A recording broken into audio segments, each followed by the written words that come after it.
रूस के दो दोस्तों ने हड़कंप मचा दिया है। एक तो इस हालात तक पहुंच गया है कि 24 घंटे के अंदर बैलिस्टिक मिसाइलों का कहर तड़पा दिया है और इससे जापान में दहशत में लोग आ गए हैं, घरों के अंदर बंद हो गए हैं। तो दूसरे ने भेज दी है नाटो सेना के आमने सामने सेना, एक यूरोप में तो दूसरी तरफ दक्षिण चीन सागर में। जानेंगे क्या कुछ बवाल मचा है। जहां एक तरफ ये सब कुछ हो रहा है तो वहीं दूसरी तरफ आखिरकार भारत की बात मानी रूस ने। जानेंगे जियोपॉलिटिक्स में क्या कुछ चल रहा है। आइए जानते हैं इन खबरों को विस्तार से। इस वक्त दो जगह एकदम से हालात दहले हुए हैं। एक तो ये यूरोपीय देश में, यूरोप में एक नया युद्ध खड़ा हो रहा है। रूस यूक्रेन पर मत जाइए, अब एक नया युद्ध शुरू हो रहा है और ये युद्ध शुरू हो रहा है सर्बिया और कोसोवो के बीच में। दोनों की सेनाएं आमने सामने आकर खड़ी हो गई हैं। ठीक 1990 के दशक में जिस तरीके के खूनी जंग हुए थे, कुछ वैसे ही हालात बन रहे हैं। तो वहीं दूसरा यहाँ दक्षिण चीन सागर में हो रहा है। जापान की स्थिति ऐसी हो गई है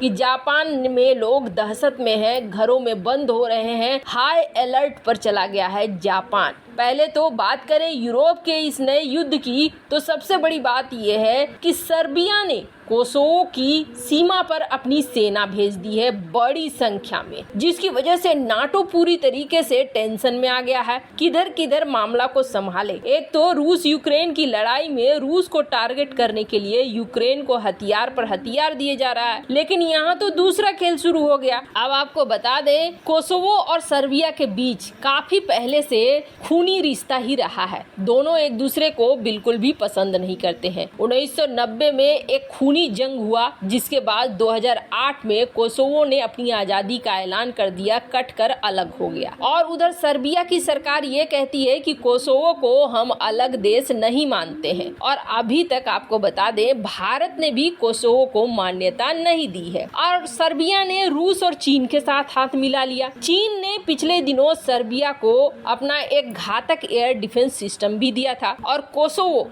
जो कि आंशिक रूप से आजाद है, वैसे अपने आप को बताता है कि हम नाटो के सदस्य हैं। न तो कोसोवो अभी तक संयुक्त राष्ट्र संघ में है और न ही नाटो का सदस्य है। नाटो ने शांति स्थापित करने के लिए 1999 से ही 3770 सैनिकों को यहाँ पर तैनात करके रखा है। वैसे कोसोवो नाटो का मेंबर है नहीं, पर जैसे ही सेना अब खड़ी हो रही है, सेना यहाँ पहुँच रही है, तो सेना के पहुँचते ही ये जो वीडियो आप देख रहे हैं, इस वीडियो में साफ साफ दिख रहा है कि सेना पहुंच रही है बॉर्डर पर। सर्बिया बहुत एग्रेसिव दिख रहा है, नाटो यहाँ हरकत में आ गया है। अब अचानक से दोनों के बीच में क्या हो गया? सब कुछ ठीक था तो सब कुछ ठीक तो कभी था ही नहीं। अचानक से इसलिए हो गया क्योंकि प्रतिबंध लगाए हैं सर्बिया ने कोसोवो के लोगों के लिए। अब कोसोवो ने वैसे ही प्रतिबंध लगा दिए सर्बिया के लोगों के लिए, और यही वजह है कि सर्बिया ने कोसोवो की सीमा पर एडवांस हथियारों से लैस अपनी सेना भेज दी है। वायरल वीडियो में नजर आ रहा है कि सर्बिया ने बड़े पैमाने पर अपनी सेना को कोसोवो में भेजना शुरू कर दिया है। और जहां यूरोपीय देश रूस और चीन के साथ दूरी बना रहे हैं, वहीं सर्बिया इन दोनों ही देशों के साथ अपने रिश्ते को मजबूत कर रहा है। सर्बिया और कोसोवो का ये विवाद इस साल गर्मियों में उस समय बढ़ गया जब कार प्लेट और आईडी कार्ड को लेकर सर्बिया की देखा देखी कोसोवो ने भी नई शर्त रख दी। कोसोवो की नीतियों से सर्बिया के लोग भड़क गए। दरअसल कोसोवो के उत्तरी इलाके में हजारों की संख्या में सर्बियाई लोग रहते हैं। सर्बियाई सरकार भी कोसोवो के नियम को लेकर बुरी तरीके से नाराज हो गई। हालांकि कुछ समय के लिए कोसोवो ने इन नियमों में ढील दी, लेकिन आखिरकार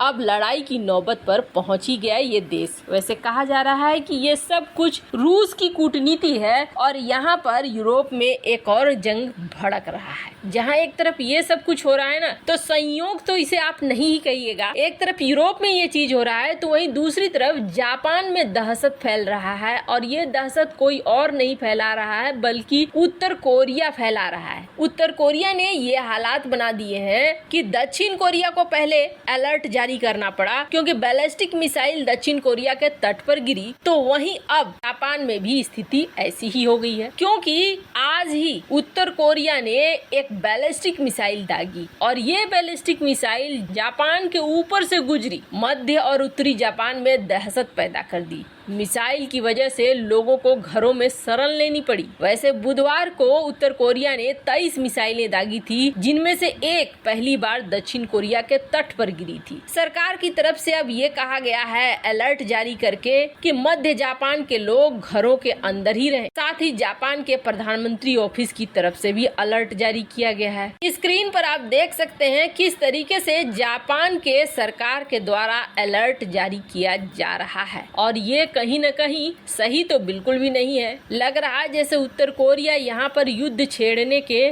पूरा मूड में आ चुका है और ये संजोग नहीं हो सकता है। अब नाटो के लिए, खास तौर पर अमेरिका के लिए टेंशन दो तरफा हो गई है, इधर भी युद्ध और उधर भी युद्ध। वहीं दूसरी तरफ आखिरकार भारत की बात मानी रूस ने। दरअसल हुआ ये था, रूस भी अपनी जगह सही है। रूस के क्रीमिया में जो पोर्ट थे, उस पोर्ट पर हमला कर दिया यूक्रेन ने और ये पोर्ट बहुत ही ज्यादा रूस के लिए इम्पोर्टेंट भी था। फिर भी हमला किया गया और इससे पहले क्रीमिया पुल को उड़ा दिया गया। यूक्रेन की तरफ से लगातार इस तरीके के एक्शन हो रहे हैं। सेवास्तोपोल पे ड्रोन अटैक करके उड़ाना ये रूस को बिल्कुल भी सही नहीं लगा और इसके बाद गुस्साए हुए रूस ने फैसला ले लिया कि हम डील ही तोड़ देंगे। जो अनाज की डील हुई, अनाज की डील की वजह से यूक्रेन के बंदरगाहों पर छूट दी गई और रूस ने ये कहा ठीक है हम हमले नहीं करेंगे। अब यूक्रेन भी अनाज को बेचकर अच्छी खासी कमाई कर रहा था, कुछ भी कर रहा था। बाकी दुनिया भर में भी फायदा ये हो रहा था कि संतुलित थे,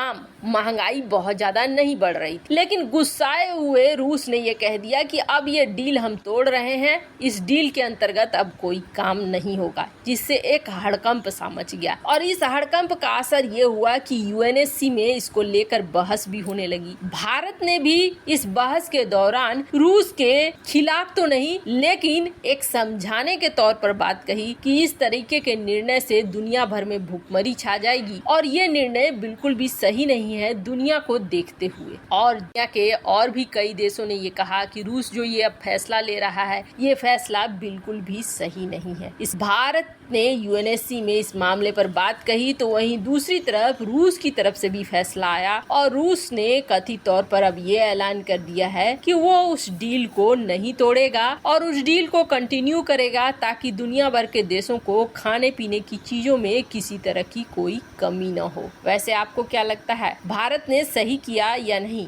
कमेंट कर अपनी राय जरूर बताएं। जल्द मिलते हैं अगले वीडियो में नई खबर के साथ।